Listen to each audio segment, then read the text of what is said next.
മാന്യപ്രേക്ഷകർക്ക് എൻ്റെ പ്രണാമം. നമ്മളുടെ നിയമസഭയിൽ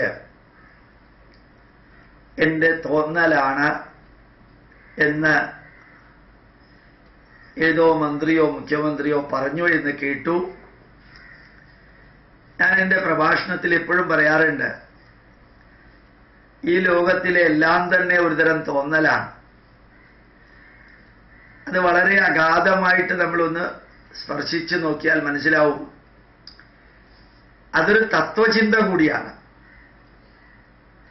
നമ്മൾ പറയാറില്ലേ, സാമ്പാറിന് ഉപ്പ് കൂടുതലാണെന്ന് തോന്നുന്നു.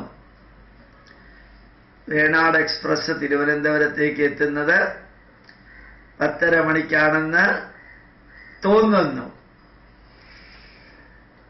അയാൾക്ക് ഡിസ്റ്റിങ്ഷൻ കിട്ടുമെന്ന് തോന്നുന്നു. ഇതൊരു വിലപിടിപ്പുള്ള ഷർട്ടാണെന്ന് തോന്നുന്നു. LDF ഭരണത്തിൽ വരാൻ സാധ്യതയുണ്ടെന്ന് തോന്നുന്നു. നാളെ രാവിലെ എനിക്ക് നേരത്തെ എഴുന്നേൽക്കാൻ പറ്റില്ല എന്ന് തോന്നുന്നു, അല്ലെങ്കിൽ രാവിലെ എഴുന്നേൽക്കാൻ പറ്റുമെന്ന് തോന്നുന്നില്ല.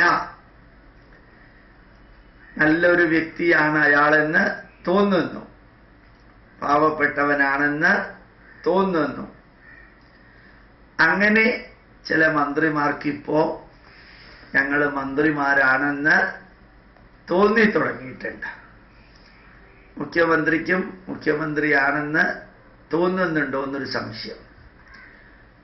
പക്ഷേ ഇവരിൽ ചിലരുടെ എല്ലാം വാക്കുകളും പ്രവൃത്തികളും ധാർഷ്ട്യത്തോടുകൂടിയുള്ള വിവരണങ്ങളുമൊക്കെ കാണുമ്പോൾ അവർ മന്ത്രിമാരും MLA-മാരും ആണെന്നുള്ള തോന്നൽ ജനങ്ങൾക്കില്ല.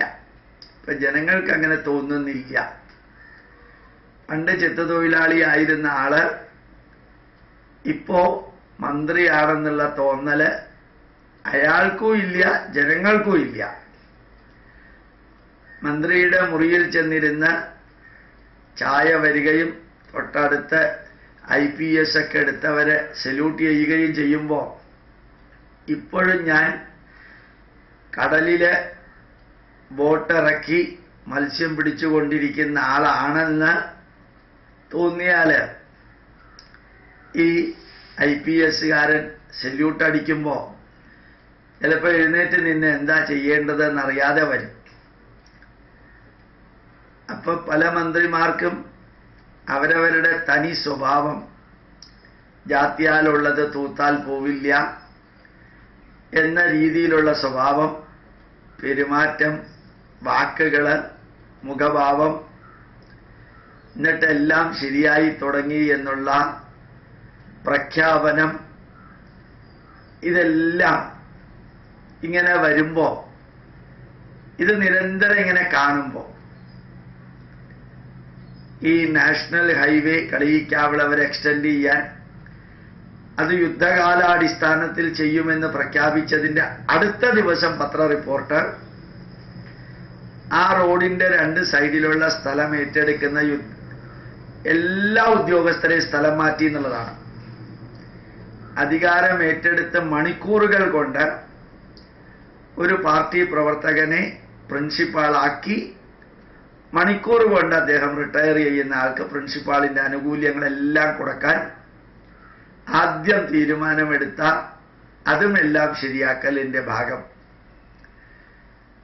അതുപോലെ നിയമസഭയ്ക്കകത്ത് നിങ്ങൾ അടുക്കും ചിട്ടയോടും കൂടി പെരുമാറണം, ഞങ്ങൾക്ക് എന്ത് വേണമെങ്കിലും എങ്ങനെ വേണമെങ്കിലും പെരുമാറാൻ സ്വാതന്ത്ര്യമുണ്ട്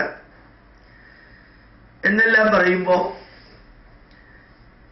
ഇവരൊക്കെ എവിടെയാണെന്നാണ് ഇവരുടെ തോന്നല് എന്ന് ചിലപ്പോൾ അറിയാതെ ദൂരെ മാറി നിന്ന് ചോദിക്കണമെന്ന് തോന്നാറുണ്ട്. ഒരു കാര്യം വസ്തുതയാണ്, കഴിഞ്ഞ പ്രാവശ്യം ഭരിച്ചുകൊണ്ടിരുന്നവര് തമ്മിൽ അടിച്ചുകൊണ്ടും ചെളിവാരി എറിഞ്ഞുകൊണ്ടും ഓരോരുത്തനെ പ്രതിഷ്ഠിച്ചും തൂത്തെറിഞ്ഞും മന്ത്രിമാരെ പുനഃസ്ഥാപിക്കലും അവരെ കൊണ്ട് റിസൈൻ ചെയ്യിപ്പിക്കലും എല്ലാമാണ് കഴിഞ്ഞ മന്ത്രിസഭയിലെല്ലാം ചെയ്യിച്ചിരുന്നത്. ഏതായാലും ഇപ്പോഴത്തെ മന്ത്രിസഭയിൽ അങ്ങനെ ഇല്ലെന്ന് തോന്നുന്നു. ഇനി എപ്പോഴാ വരിക എന്നുള്ളതൊന്നും അറിഞ്ഞൂടാ. ഏതായാലും ചില പ്രത്യേക തരത്തിൽ പെരുമാറുന്ന മന്ത്രിമാരൊക്കെ ഉള്ളത് കൊണ്ട് ജനങ്ങളുടെ ശ്രദ്ധ മുഴുവനും അവർ പറയുന്ന കാര്യങ്ങൾ പത്രത്തിൽ വരുന്നത് വായിച്ച് മൂക്കത്ത് വിരൽ വയ്ക്കാൻ പോകുമ്പോൾ ഈ കേരളത്തിൽ എന്താ നടക്കുന്നത് എന്നുള്ളതിനെക്കുറിച്ച് ചർച്ച വരില്ല. കാരണം ഈ മന്ത്രിമാരുടെ പ്രഖ്യാപനങ്ങളിലെ തമാശയും തറ നിലവാരവും എല്ലാം വായിച്ചു കഴിയുമ്പോൾ ഇത്രയൊക്കെയല്ലേ പ്രതീക്ഷിച്ചാൽ മതി എന്ന് ജനങ്ങൾക്കും തോന്നുന്നു എന്ന് പറയേണ്ടി വരും. ഇതെല്ലാം കൂടി ചേർത്ത് എനിക്ക് പറയാൻ ആഗ്രഹമുള്ളത്, ഇന്നത്തെ മാതാപിതാക്കള് വളർന്നു വരുന്ന അവരുടെ മക്കളെ ഡോക്ടറാക്കണമെങ്കിൽ ഡോക്ടറാക്കാം, എഞ്ചിനീയർ ആക്കണമെങ്കിൽ എഞ്ചിനീയർ ആക്കാം, ചാർട്ടേഡ് അക്കൗണ്ടന്റ് ആക്കണമെങ്കിൽ അതാക്കാം, ആയുർവേദ ഡോക്ടറോ ഹോമിയോപ്പതി ഡോക്ടറോ സിവിൽ എഞ്ചിനീയറോ അഡ്വക്കേറ്റോ ജഡ്ജിയോ ആക്കണമെങ്കിൽ ആക്കാം. ഒരു കാരണവശാലും നിങ്ങളുടെ മക്കളെ IAS-കാരും IPS-കാരും ആക്കല്ലേ. IAS-കാരും IPS-കാരും ആക്കിയാൽ ഈ തലയ്ക്ക് സുഖമില്ലാത്ത തോന്നലിലൂടെ ജീവിക്കുന്ന ഈ മന്ത്രിമാരെ സെല്യൂട്ട് കൊടുത്ത് ആ മുറിയിൽ നിന്ന് ഓരോ പ്രാവശ്യം ഇറങ്ങുമ്പോഴും നിങ്ങൾ അനുഭവിക്കുന്ന നരകയാതന, നരകവേദന, അത് ഈ അച്ഛനമ്മമാര് നിങ്ങളെ IAS-കാരനും IPS-കാരനും ആക്കാൻ വേണ്ടി പ്രോത്സാഹിപ്പിച്ചതിൻ്റെ പരിണത ഫലമാണെന്ന് പിന്നീട് തോന്നലുണ്ടാവാതിരിക്കട്ടെ. നിങ്ങളുടെ മക്കളെ IAS-കാരും IPS-കാരും ആക്കല്ലേ.